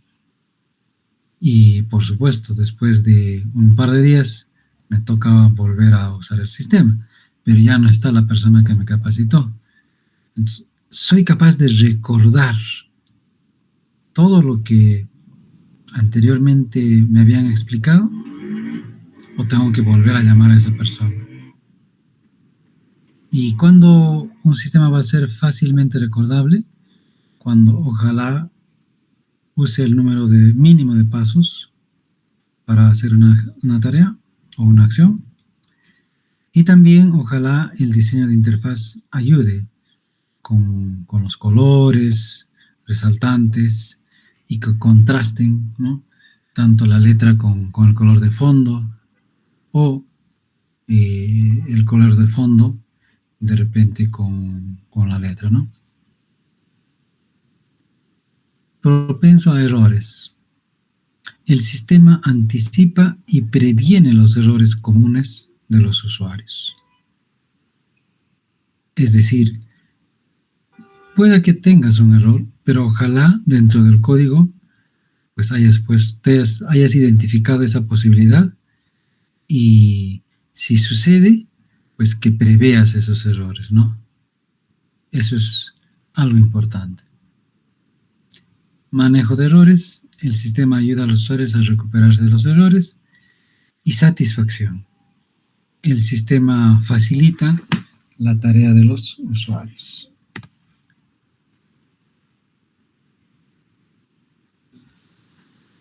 ¿Y cómo lo contrastamos esto? Con la arquitectura. Porque lo que nos interesa es eso, ¿no? ¿Cómo contrasto con la arquitectura que voy a diseñar? Es un poco difícil. O sea, no hay forma de decir, a ver, en mi arquitectura voy a poner si es aprendible o no. Voy a poner a ver si recuerda o no. Es un poco difícil ver estos puntos en la arquitectura. ¿Sí? Gran parte de los mecanismos para lograr usabilidad no tienen relación con la arquitectura. Modelo mental del usuario del sistema reflejado en la interfaz del usuario. Distribución de elementos y colores en la pantalla. Eso sería algo que podría hacer, ¿no? O sea, contraste de colores, distribución adecuada, en algo va a ayudar. Pero ponerlo como un componente en la arquitectura, un poco complicado. Pero hay otros elementos que sí se puede, ¿no? Por ejemplo, la información relevante para el usuario debe estar disponible para una determinada interfaz. Entonces se puede poner o disponer de un conector que traiga esa información al componente que corresponda. ¿Sí? Ejemplo típico, ¿no? De repente yo necesito hacer matrícula en un sistema académico y no sé el código del alumno que quiero matricular.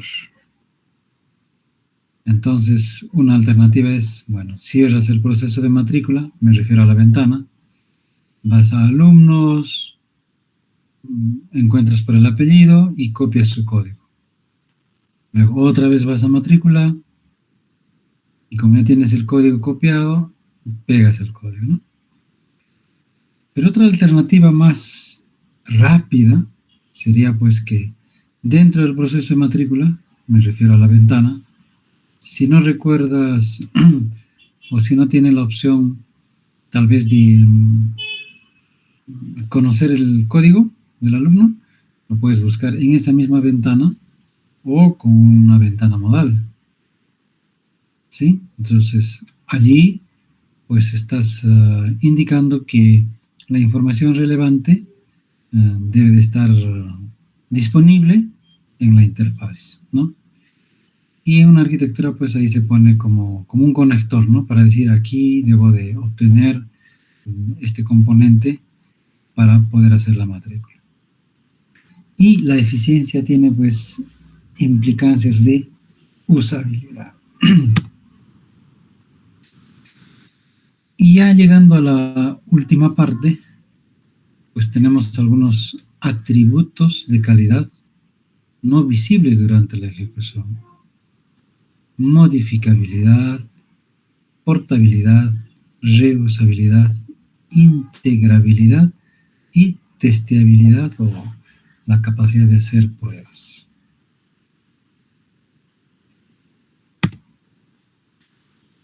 ¿Qué significa modificabilidad? Habilidad para hacer cambios al sistema de una manera rápida y poco costosa.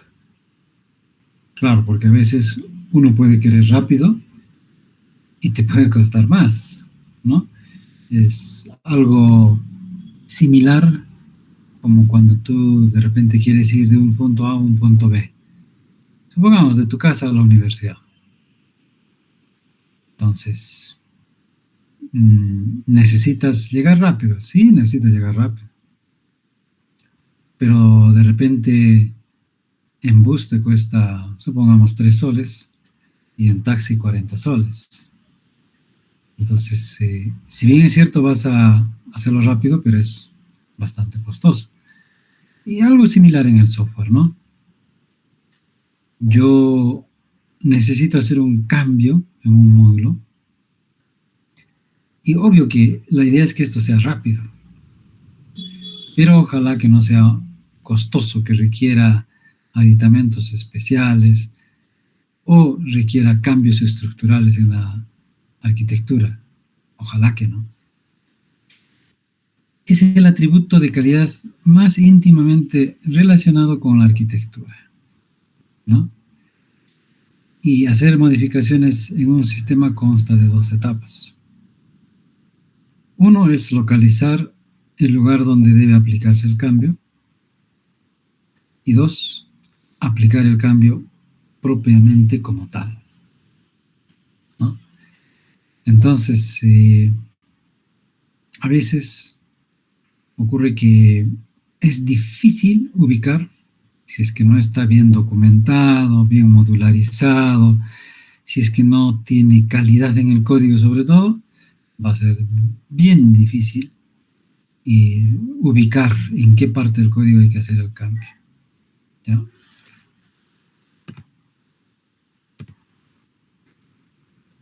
Ya desde el desarrollo, pues es deseable que un sistema sea mantenible y que pasa por las etapas de control de versiones, control de configuración.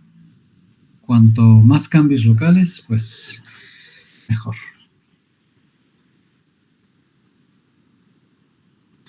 Y la arquitectura define los componentes y sus responsabilidades, ¿no? Son las condiciones en que cada componente puede trabajar, bajo qué circunstancias el componente puede trabajar.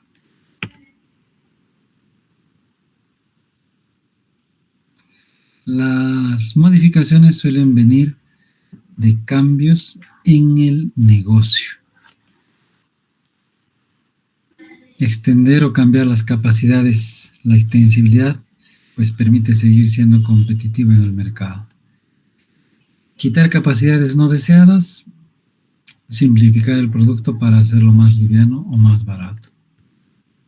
Y finalmente, adaptarse a nuevos ambientes de ejecución.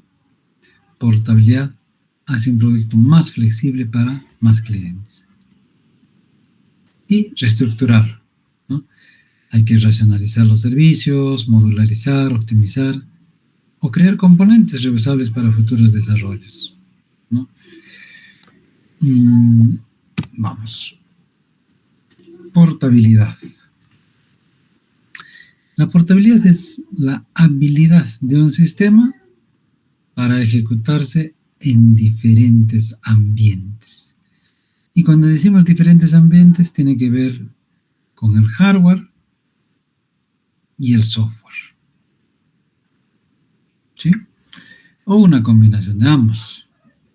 O sea, en otras palabras, pues, el sistema debe de poder ejecutarse en varios ambientes independientemente, ¿no?, de el hardware y del software.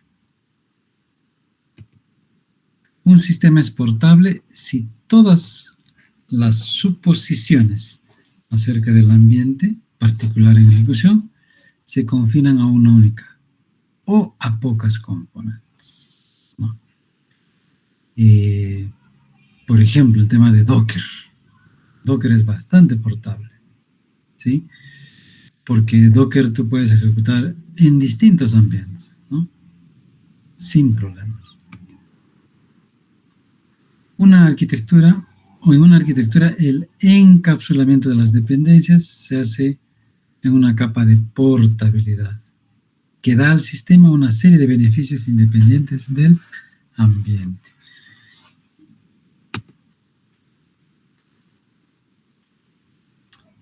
La otra característica importante es la reusabilidad.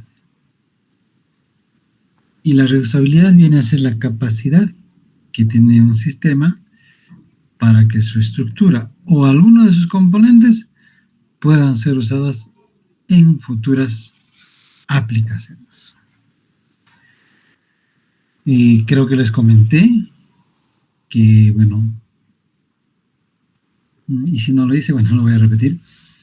Y no sé cómo funciona en San Marcos, la verdad, pero si uno quiere su historial académico, o algunos lo llaman ficha de seguimiento o ficha de notas, en donde se especifique en,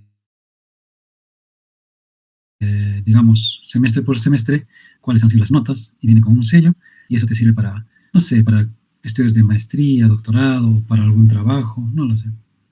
Entonces, yo allí, cuando estuve en Chile, necesitaba uno de estos certificados, y dije, a ver, bueno, ¿qué tan rápido va a ser? Y fue algo simple en realidad. Me logueé, luego llené un formulario, y en el formulario decía, si usted quiere para trámite interno en Chile, haga clic aquí e imprímalo. O sea, no tenía sello, no tenía nada físico, sino que ya prácticamente era como una copia, pero que lo podías imprimir, ¿no? Pero te servía para los trámites en Chile. Y debajo había otra línea que decía, si usted necesita para el extranjero, entonces venga a recogerlo mañana, 8 de la mañana. Entonces, tú ibas al día siguiente, 8 de la mañana, y ya estaba firmado ya. Actualmente, en mi universidad, donde yo trabajo en Abancay, pues el historial académico, la ficha de notas, demora, yo creo que fácilmente entre una semana y 10 días, ¿no? Porque no está totalmente automatizado, no está totalmente integrado. Se está empezando, pero todavía no funciona, ¿no? Entonces, ¿dónde está el tema de reusabilidad? Pues con un solo usuario y contraseña puedes entrar, por ejemplo, a este sistema de trámite documentario, puedes entrar al sistema para poder utilizar la biblioteca digital y también puedes utilizar este usuario y contraseña mmm, para poder eh, ingresar al aula virtual, o sea, todo. Y allí, averiguando un poco, vi que tenían un módulo que se llamaba uPassport. Y con ese uPassport, pues todos los sistemas tenían que apuntar allí para poder obtener las credenciales de acceso. Entonces, un solo componente ahora se utiliza en muchas aplicaciones que se diseñan. uPassport, ¿no? Y la reusabilidad pues se relaciona con la arquitectura en la que los componentes son las principales unidades de reutilización. Entonces, la reutilización dependerá del acoplamiento del componente y reusar un componente pues implica reusar, bueno, ahí se dice la cláusula transitiva de todas las componentes dependientes en la estructura de uso.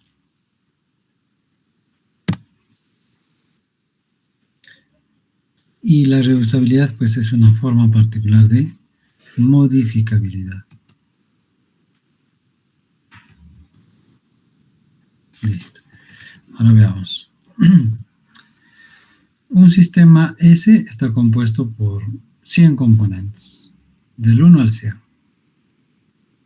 Se construye otro sistema T y se deduce que las n primeras componentes son idénticas y pueden reutilizarse. Entonces, pues, un sistema S y con esas características,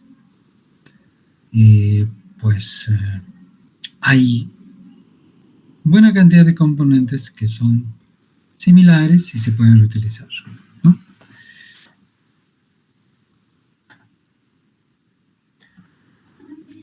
Okay. La reusabilidad y la modificabilidad son dos caras de la misma moneda. Reusar es tener el componente para que más adelante continúes usándolo. Y la modificabilidad es qué tan rápido puedes hacer una modificación, ¿no?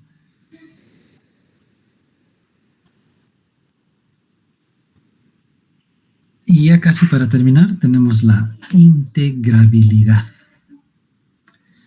Y la integrabilidad es la habilidad para hacer que piezas de software desarrolladas separadamente trabajen correctamente juntas, ¿no? Entonces, es integrar piezas de software, es como armar un rompecabezas y pues para que en conjunto puedan trabajar de mejor manera. La integrabilidad depende de complejidad de los componentes, efectivamente, mecanismos y protocolos de comunicación. ¿Cuán importante es la comunicación? Y ustedes seguramente en este tiempo que están haciendo el proyecto final me van a dar la razón cuando ustedes pues empiecen a poder implementar o programar los módulos, van a necesitar bastante comunicación. Bastante. Los equipos mejores comunicados son los que tienen mayor éxito en los casos de desarrollo de software. Claridad en la aplicación de responsabilidades, calidad y completitud de las especificaciones de interfaces. Cuando nosotros hablamos de completitud, recordemos que estamos diciendo que si tenía 10 requisitos, cumplí con los 10 requisitos.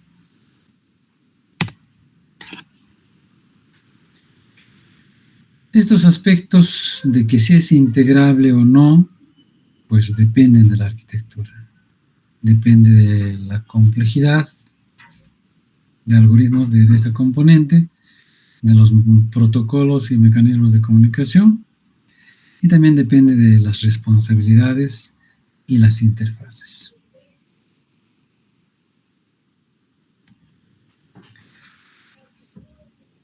La interoperabilidad es una forma de integrabilidad, pero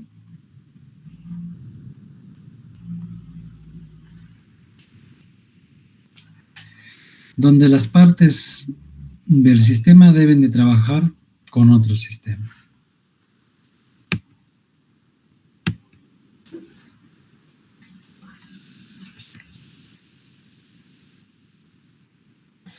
Testeabilidad es la capacidad de que se pueda hacer pruebas, ¿no? Entonces, facilidad con la cual el software puede mostrar sus defectos. Generalmente se hace las pruebas de ejecución, ¿no? Luego tenemos que la probabilidad de que, suponiendo que el software tiene menos defectos, pues fallará en la siguiente prueba.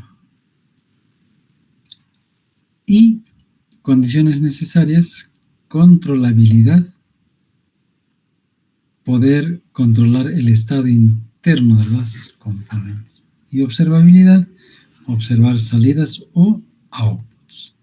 De eso trata la testeabilidad. Ingresar algunos datos, se ejecuta y veo si está de acuerdo a las especificaciones la prueba que hice.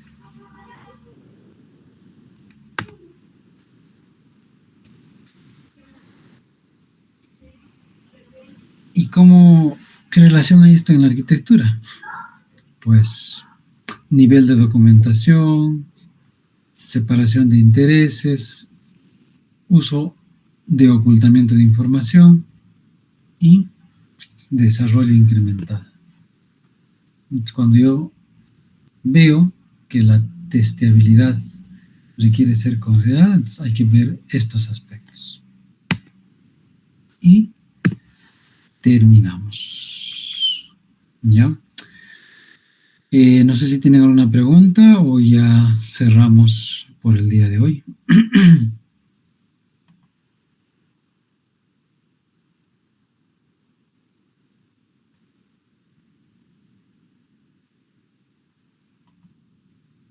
Verdad, no lo había subido, ¿no? Sí, lo agrego en este momento, las diapositivas que faltan. Listo. Entonces, gracias por vuestro tiempo. Nos vemos en la próxima sesión del día